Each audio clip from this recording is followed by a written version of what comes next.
A poor single mom arrived late to a Christmas blind date, but the CEO waited for her. Hello everyone. Before we begin today's story, I have a small favor to ask. Please hit subscribe and turn on the notification bell so you never miss our channel's new videos. It's quick, free, and the best way to support us in bringing you more dramatic stories. Your support means the world to us. Where are you watching from? Drop your city or country in the comments below. Thank you very much. Now, let's get back to our main character. The snow was falling in gentle sheets that shimmered under the golden glow of the streetlights.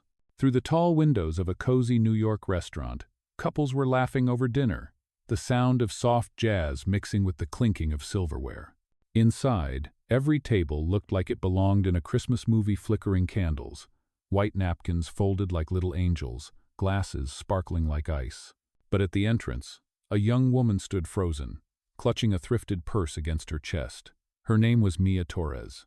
Her coat was too thin for the December wind, her cheeks flushed red, not just from the cold but from panic. She checked her phone again. 7:58 p.m. She was 30 minutes late. "Oh no, he's gone, he must have left," she whispered, her breath fogging the glass door. This was supposed to be her one night off. Her friend Clara had begged her to go, saying, "Mia, you've worked double shifts for months. You deserve a Christmas date." But reality didn't bend easily for single moms. After her shift at the café, she had run across town to pick up her daughter Lily from daycare, only to find her asleep on a couch, still waiting for Santa to come early this year. By the time she tucked her in at a neighbor's house and changed into her only dress secondhand, with one missing button, New York's traffic had already turned her chance at love into a race against time. Now, standing at the doorway, she wanted to turn back. Who would wait that long for a stranger? But then she saw him. In the far corner, near the window dusted with snowflakes, a man in a dark gray suit sat quietly, a single untouched glass of water before him. His posture was relaxed but patient, his expression unreadable, eyes fixed on the falling snow outside. Could it be him? Mia hesitated, her heart hammering. "Excuse me," she said softly, stepping closer. "Are you Daniel?" The man turned, startled for a moment, then smiled faintly.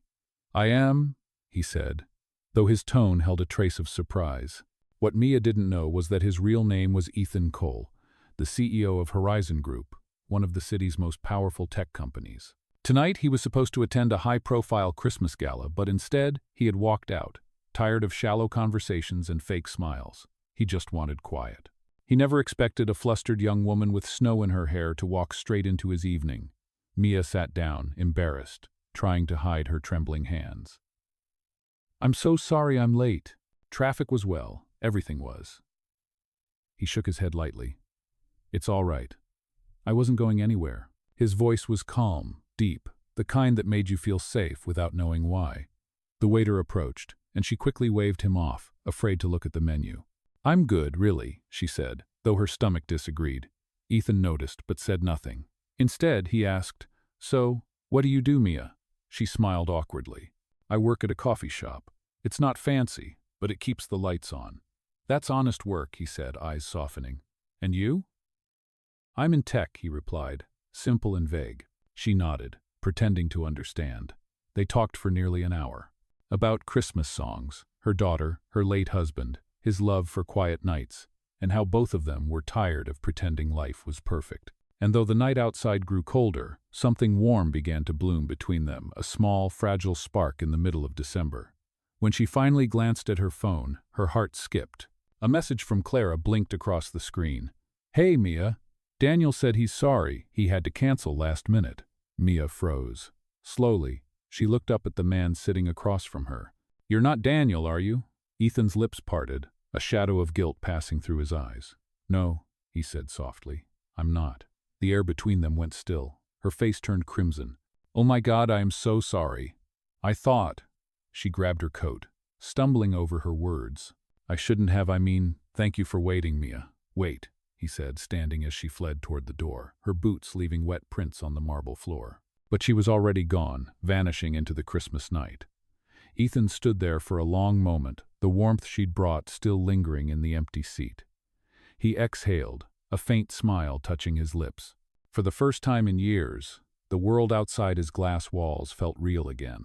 The next morning, the city woke beneath a soft blanket of snow, and the world looked clean again, as if last night had been a dream. But for Mia Torres, the embarrassment was very real. She sat in her small kitchen, a chipped mug of coffee cooling in her hands. The memory of that dinner replayed in her mind again and again, the way his eyes had met hers, the way he had said, "I wasn't going anywhere," and then the way she had run, mortified, into the cold. She groaned, burying her face in her palms. "Great job, Mia. You just had dinner with a stranger and called him Daniel." Across the hall, her 6-year-old daughter Lily ran out from her room wearing fuzzy socks and a paper crown she had made the night before. "Mommy, you forgot the syrup," she shouted, holding a plate of slightly burnt pancakes. Mia laughed, setting the mug down. "You are right, baby. Syrup makes everything better." She poured it carefully, watching her daughter's joy like it was sunlight she could never get enough of. That was the thing about Lily. She made the smallest mornings feel like miracles, but the bills on the counter did not care about miracles. Rent was due, the heater rattled like it was giving its last breath, and Christmas gifts were still a dream. Mia glanced at the clock. She was late again, this time for her calf shift.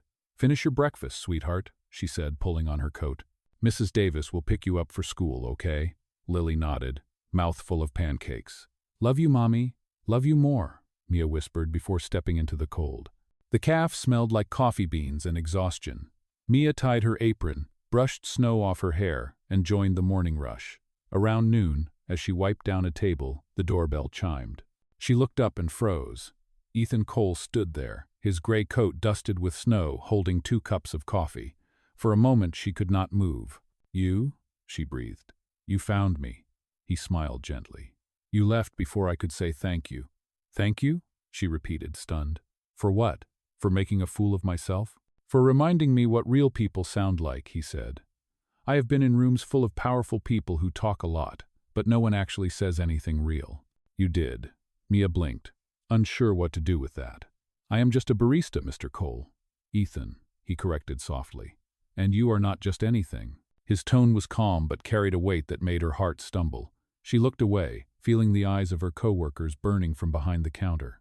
"You should not be here," she said quietly. "If your boss finds out, my boss is me," he said, almost amused. "That makes it complicated," she muttered.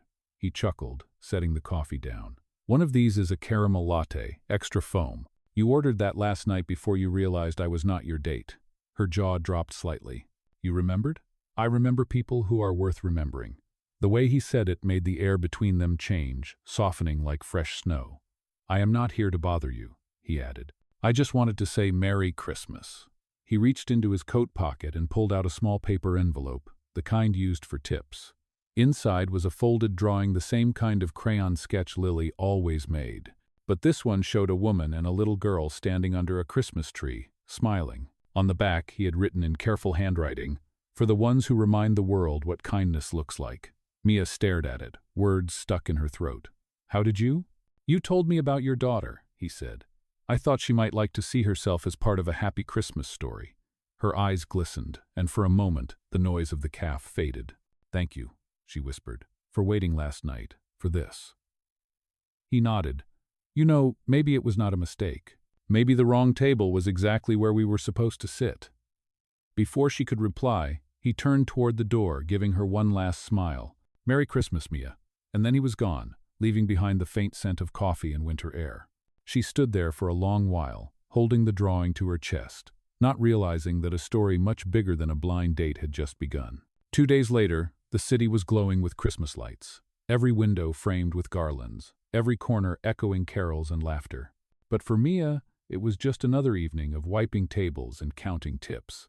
The snow outside had turned to slush, and the coffee machine hissed like it shared her exhaustion.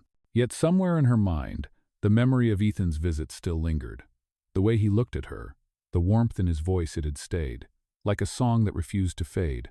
She had told herself he was just being kind, that men like him did not cross paths twice with women like her. But when she closed her eyes, she could still see that smile, soft and patient, the one that made her believe for a heartbeat that maybe she mattered. The bell above the cafe door jingled again, and Mia looked up automatically, expecting another rush-hour customer. Instead, her manager called out, "Mia, someone's asking for you." She turned and froze. It was a woman, elegant, early 50s, dressed in a camel coat and silk scarf. Her presence alone made the room quiet. "Are you Mia Torres?" the woman asked. "Yes," Mia said, wiping her hands on her apron. "Do we know each other?" "Not yet," the woman replied with a kind smile. "My name is Claire Nolan. I work for Mr. Ethan Cole." Mia's breath caught. "Though, is everything okay?" "Mr. Cole is hosting a charity gala this weekend for the Horizon Foundation," Claire explained. "He asked that you and your daughter attend as his guests." For a moment, Mia thought she had misheard. "I think there must be some mistake. We barely know each other." Claire shook her head. "No mistake. He was quite specific. He said you reminded him what Christmas should feel like." Mia blinked, speechless, her heart racing. "I cannot afford that kind of event," she murmured.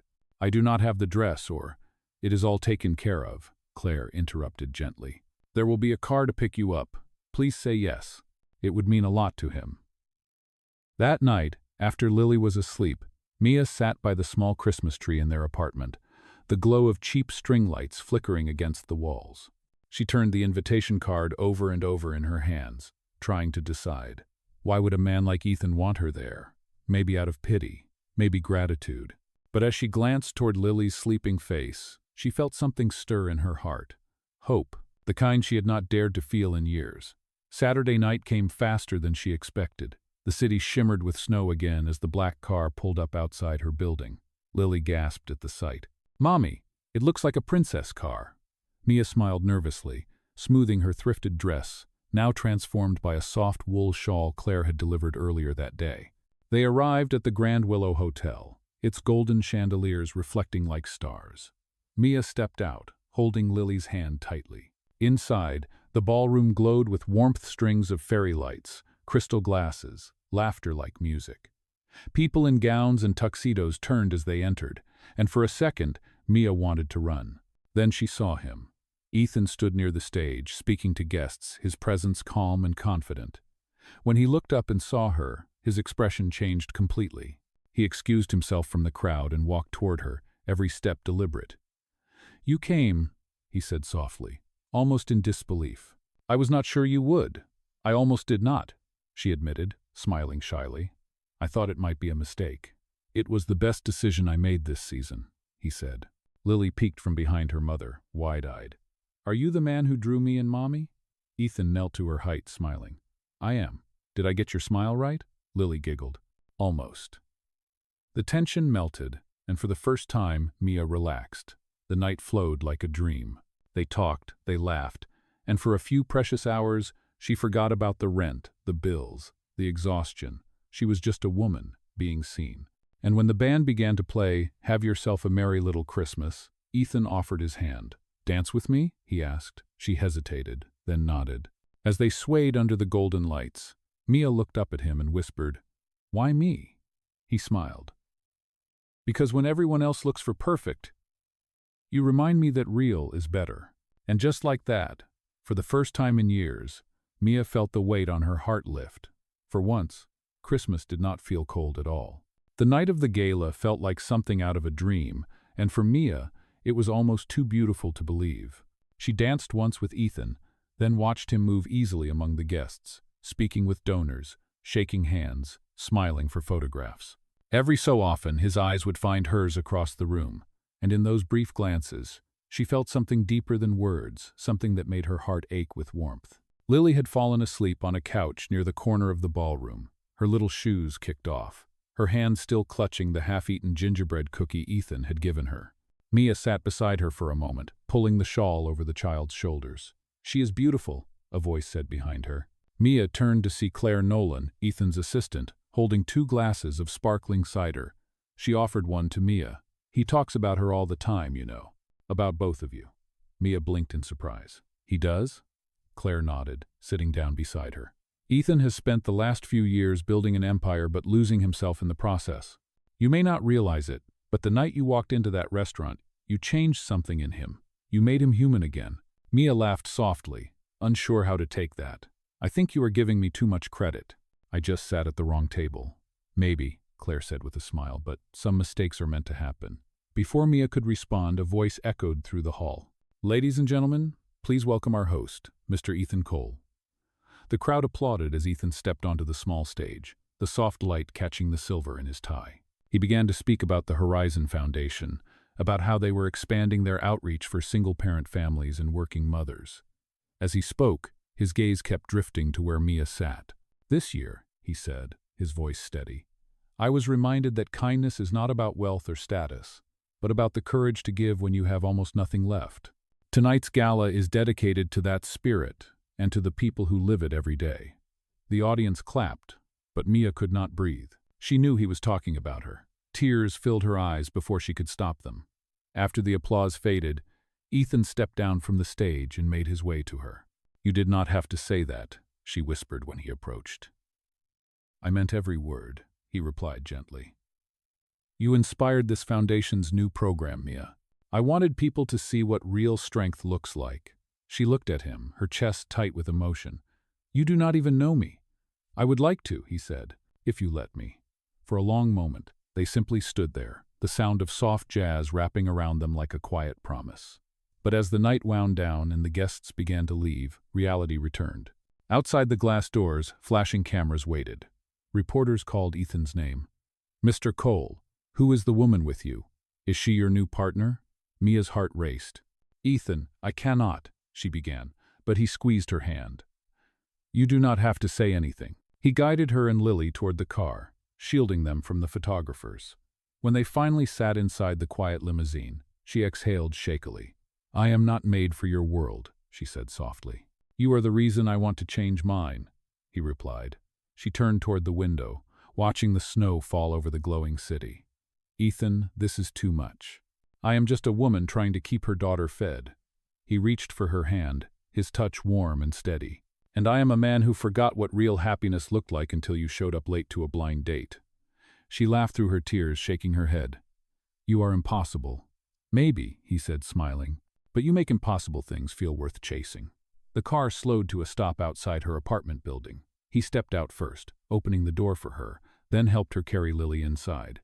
Before leaving, he looked around the small, humble living room, the faded couch, the paper snowflakes taped to the window, and smiled. "This feels more like Christmas than anything I've seen in years," he said quietly.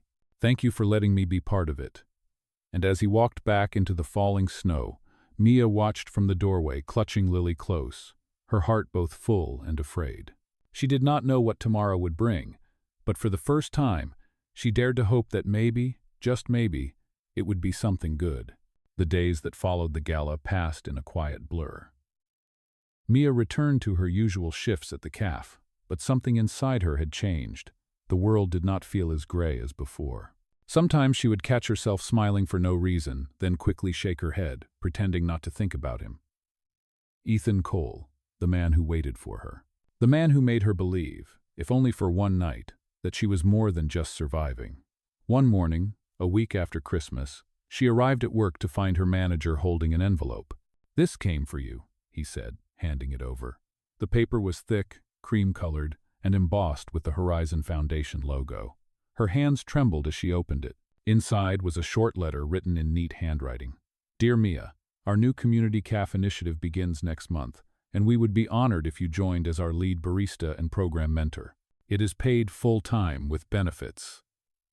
Let us build something good together. Warm regards, Ethan Cole." Her breath caught.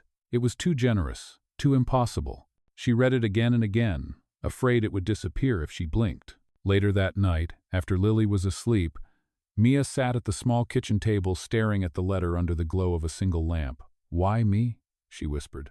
She thought of everything she had told Ethan, the bills, the exhaustion, the smallness of her world. Was this pity, or was it faith? She did not know, but she wanted to believe it was the latter. The next morning she went to the address, written in the letter, a newly leased space downtown. Through the glass windows, she could see workers setting up counters, painting walls, stringing fairy lights. And there he was, in rolled-up sleeves, helping a worker lift a heavy coffee grinder. When he saw her standing outside, his face lit up. "You came," he said, walking toward her. "You did not have to do all this," she said softly, still overwhelmed. "I wanted to," he replied. "You said once that coffee connects people. I thought maybe it could also change lives." He handed her a folded blueprint labeled the Open Hands Café. This will be a training caf for single parents, he explained. We will teach them skills, help them find jobs, maybe even start their own businesses one day. I need someone who understands what it feels like to start from nothing. That is why I need you. Mia looked at him, her eyes wide. Ethan, I am not a leader, I just make lattes. You are exactly the kind of leader people can trust, he said. You have heart. That is what this place needs. For a long moment, she could not speak. The lump in her throat was too heavy. Finally, she nodded. Then let us build it together. Over the next few weeks, the project became her second home. She spent her mornings testing coffee blends and her afternoons showing new trainees how to steam milk and greet customers. Lily would sometimes sit in a corner, drawing pictures of her mother behind the counter. Ethan stopped by almost every day, sometimes bringing lunch, sometimes just watching quietly as the place took shape. They laughed, argued, shared stories, and somewhere between spilled coffee and endless checklists, the distance between them began to fade. One evening, when the last worker had gone home, Mia stood by the counter, staring at the freshly painted sign, Open Hands Caf, where kindness brews. Ethan joined her, wiping paint off his fingers. It looks perfect, he said. It feels like home, she replied. Then she caught herself and blushed. I mean for the community. He smiled, understanding the words she did not say. Home, he repeated softly.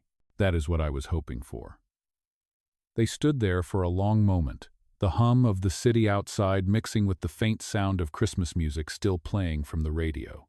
The lights cast a golden glow over them, and for the first time, neither of them felt like they were from different worlds. They were just two people who had both been waiting for something real, and maybe, without realizing it, they had already found it. By late February, the Open Hands Caf was finally ready to open, and the first morning felt like a fresh beginning. The sun poured through the glass windows, the aroma of roasted coffee beans filled the air, and the soft chatter of new trainees echoed around the room. Mia stood behind the counter, wearing her apron proudly, her hands steady for the first time in a long while. She looked out at the line of customers forming and felt a swell of pride. The caf was full of life parents chatting, children laughing, the kind of warmth she once thought existed only in stories. Ethan arrived quietly, holding a box of pastries. First day, he said with a grin. You ready? I think so, she replied, though her smile trembled with emotion. I still cannot believe this is real. It is, he said gently. You made it real. Together, they handed out the first cups of coffee, greeting every person who walked through the door. Reporters came, cameras clicked, but Ethan kept the spotlight on her, introducing Mia as the heart behind the project. Every time she tried to deflect the praise, he would shake his head and say, No, let them see you. It was a success. Customers lined up for hours, and by afternoon they had sold out of every pastry. When the doors finally closed, the team cheered, hugging and laughing. Ethan poured 2 cups of coffee and handed one to her. To new beginnings, he said. She smiled, clinking her cup against his. To kindness, she answered.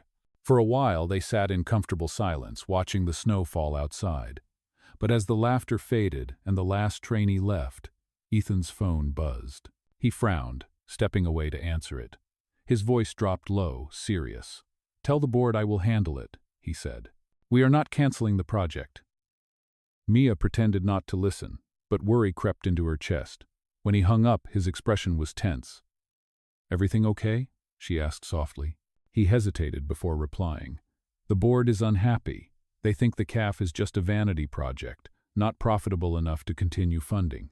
But it is helping people, she said, confused. That should matter. It should, he agreed, rubbing the back of his neck. But not everyone measures success in kindness. For the first time, she saw the weight on his shoulders, the man behind the title, the one fighting to balance heart and empire. Ethan, she said, if they make you choose, you cannot throw away your career for this. He met her eyes, his voice low but firm. Maybe it is not about choosing. Maybe it is about redefining what success means. Her chest tightened. She wanted to believe him, but fear whispered otherwise. Days later, the tension only grew. Articles appeared online questioning the caf's funding. Paparazzi caught photos of Mia walking Lily to school, labeling her the barista behind the Billionaire. She hated it, the whispers, the attention, the judgmental stares from strangers. One afternoon, she found Ethan at the caf, looking over documents. This is getting out of hand, she said quietly. People are saying I am your charity project." He looked up sharply. "You are not? Then why does it feel like it?"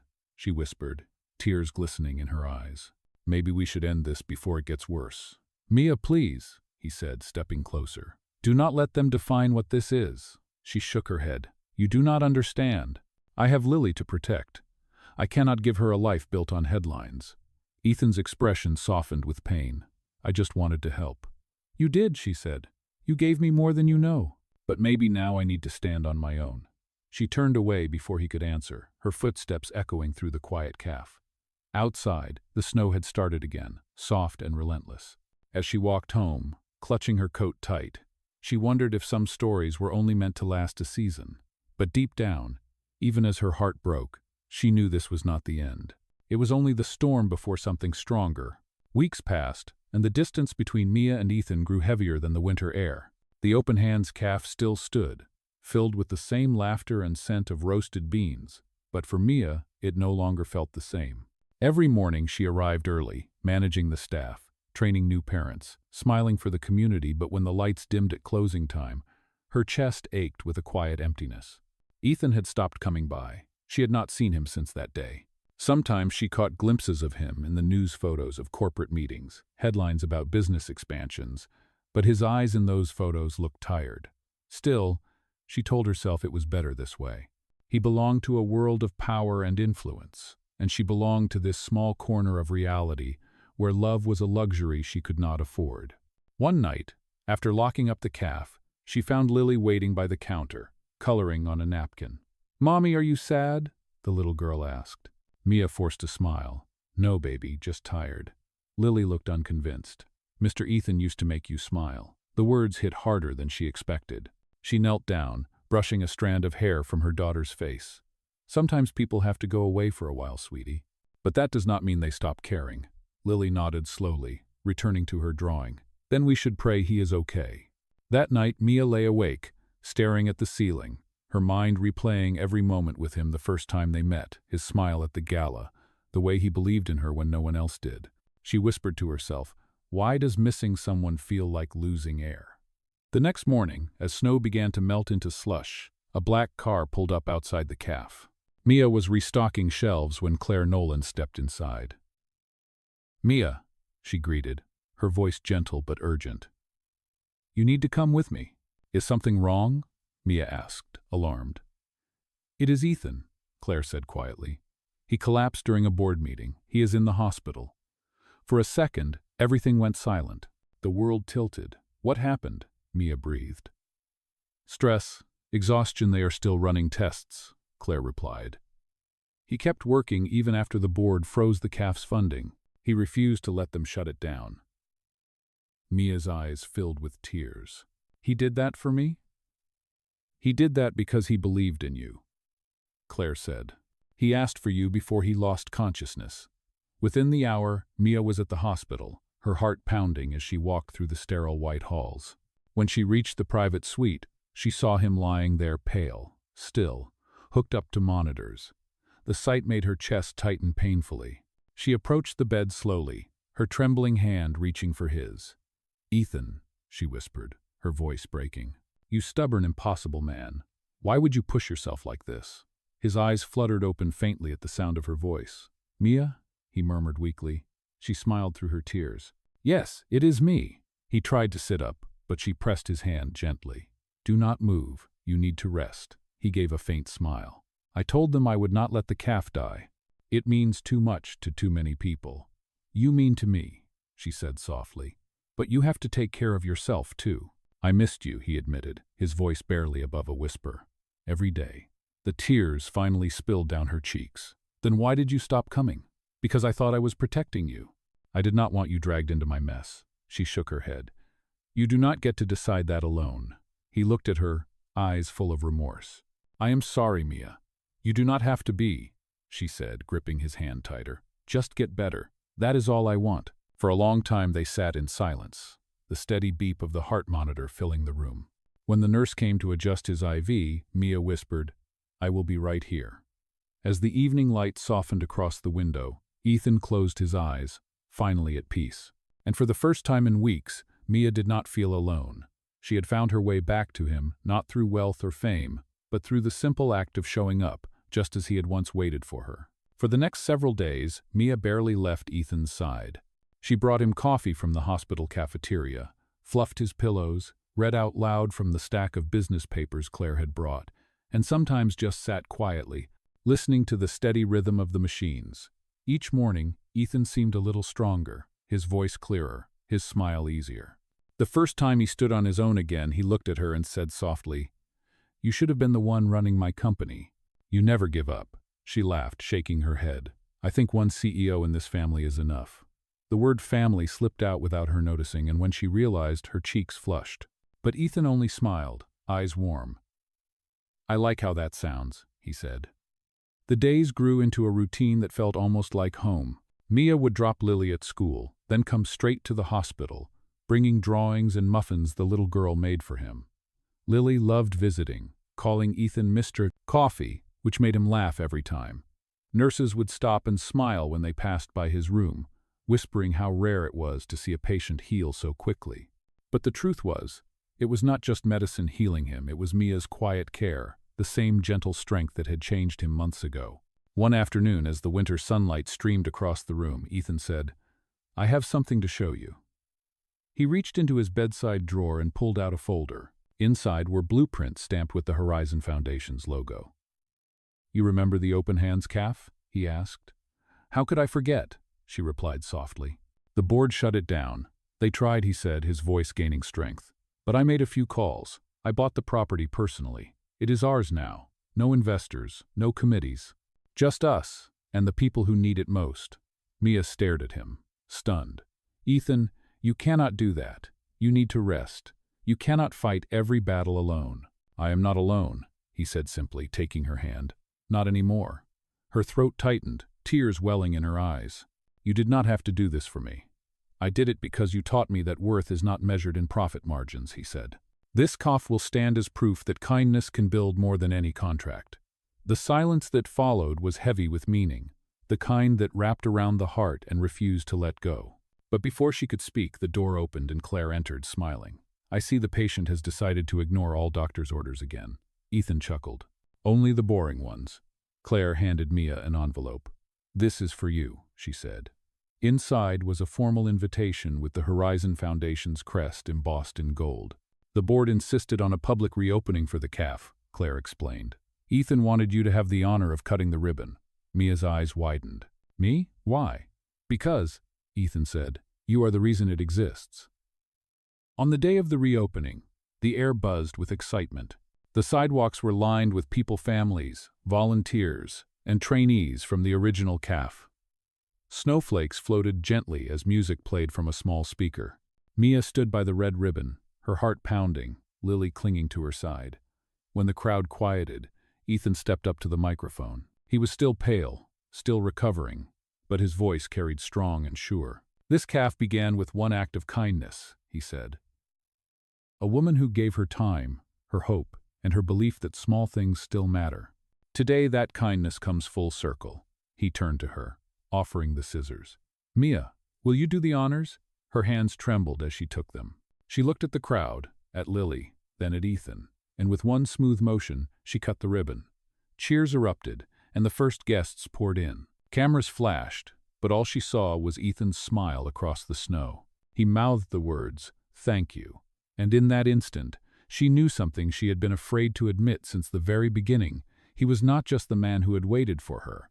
He was the one worth waiting for. Spring arrived slowly, melting the last traces of snow from the city's rooftops and bringing with it the scent of new beginnings. The Open Hands Caf thrived more than anyone had dared to dream. The walls were filled with laughter, the smell of coffee, and the stories of people rebuilding their lives one cup at a time. Mia had become the quiet soul of the place, her name whispered with gratitude by everyone who walked through those doors. Lily often sat at the same corner table, coloring and greeting customers like she owned the place. Ethan came by often, though never with the commanding air of a CEO. He wore rolled-up sleeves, helped wipe tables, and smiled in a way that made the entire room feel lighter. He was not there to manage anymore, he was there to belong. One evening, just as the golden sunset filtered through the windows, the caf was closing for the day. Mia was wiping down the counter when Ethan walked in, holding a small box wrapped in silver paper. "You are late," she teased, echoing that first night months ago. He grinned. "It seems to be our tradition." She smiled, setting down her cloth. "What is this?" He handed her the box. "Something overdue." She hesitated before opening it. Inside was a framed piece of paper, the crayon drawing Lily had made months ago of the woman and little girl standing under a Christmas tree. Only now, someone had added a man beside them, holding their hands. Above it, written in gold letters, were the words, "Home is where kindness begins." Tears filled her eyes as she looked up at him. "Ethan," I know he stepped closer. "I know we come from different worlds, Mia. I know this was never supposed to happen. But every time I look at that drawing, I realize I do not want to keep waiting for someday. I want to build it with you, with Lily, with everyone who believes in something good." He took her hand, his voice steady but soft. "So, Miss Torres, will you let me wait for you again, but this time for forever?" For a moment, she could not speak. Her heart felt too full, her throat too tight. Then, slowly, she smiled through her tears. "You already have, Mr. Cole." Lily peeked from behind the counter, her little eyes wide with excitement. "Mommy, is he going to stay?" Ethan crouched down, smiling at her. "If she says yes," Lily giggled, clapping her hands. "Then say yes, Mommy." The caf filled with laughter as Mia finally nodded, unable to hold back anymore. "Yes," she whispered. 1,000 times yes." The small crowd of employees who had stayed behind for cleanup broke into applause, cheering as Ethan pulled her into a quiet embrace. For once, Mia did not care who saw. For once, she allowed herself to be loved out loud. Weeks later, a quiet ceremony was held in the same caf where it all began. There were no chandeliers or lavish decorations, just fairy lights, coffee cups, and the scent of fresh pastries. Lily was the flower girl, dropping petals between the tables while Claire officiated the vows.